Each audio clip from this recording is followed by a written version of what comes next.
Alright, so you've decided to put on your big boy pants and rebuild your rotary engine. Good. I am proud of you. I mean, who cares about the cost of gas at the moment anyway? Why not create some kind of resource-hungry monster?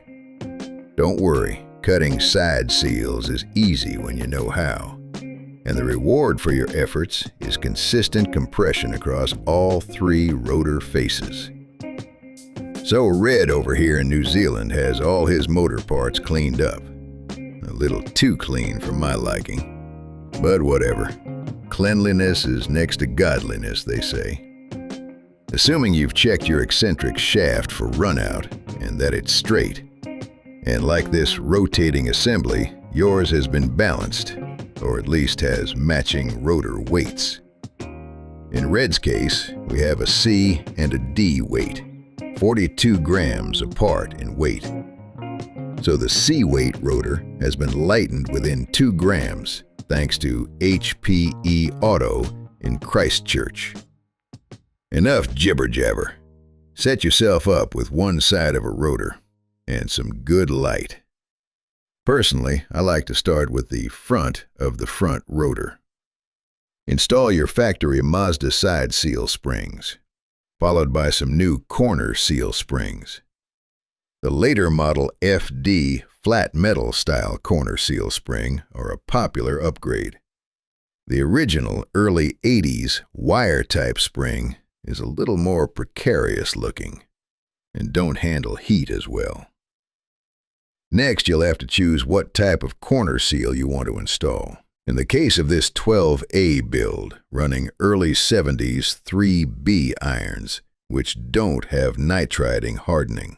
Red is going with a lighter weight keyhole style corner seal with 3mm apex seal slots.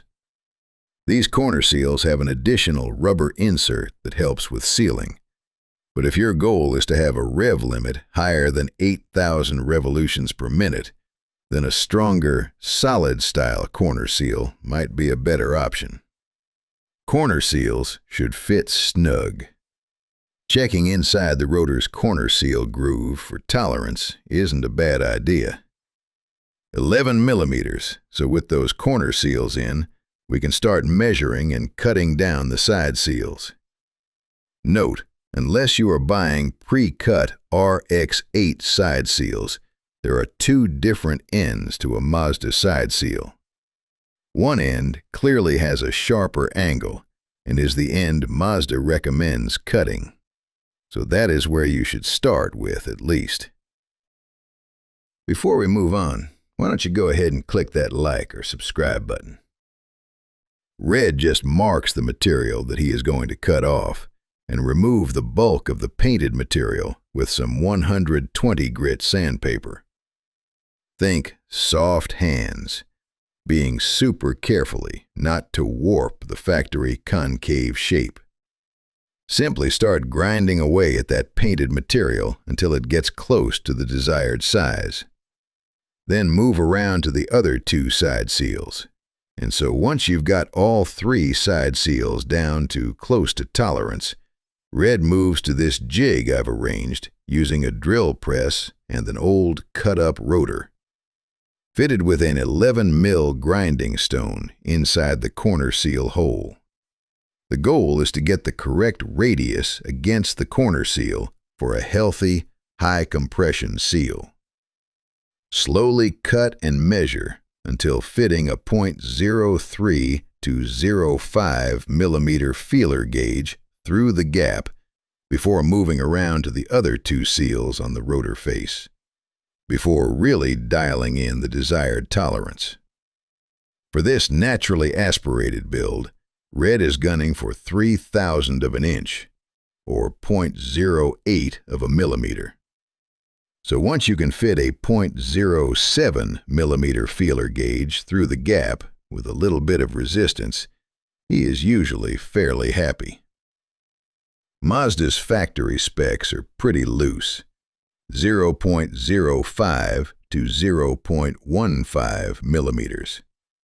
But after conversing with some local engine builders, Al Marsh, between 0.08 and 0.1 of a millimeter seems to be a fairly common number to aim for in NA application.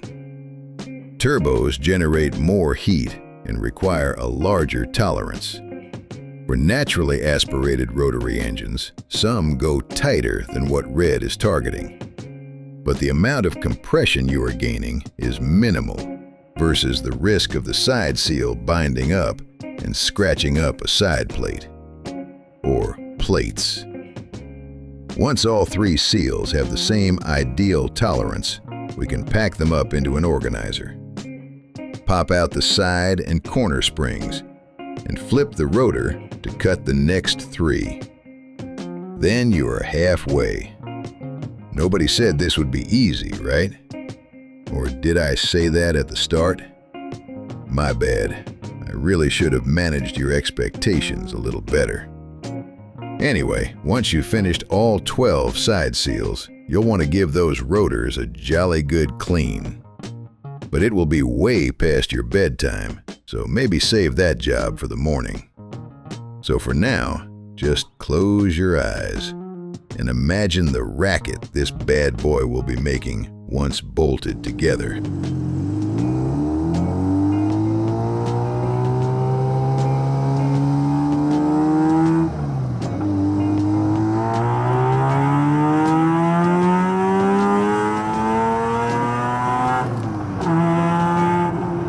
Not to sound needy, but why don't you go ahead and click that like or subscribe button?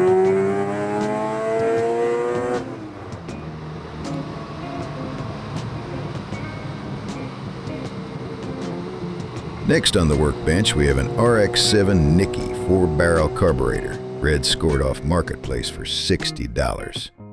What a sucker. Look at the state of this thing. I would have talked it down to $20 tops. Most Kiwis tear these out, thinking they can't flow enough to feed a bridge-ported motor, which is true, unless you modify a few parts. Hit the follow button if you want to follow along and see the resto mod and tuning process.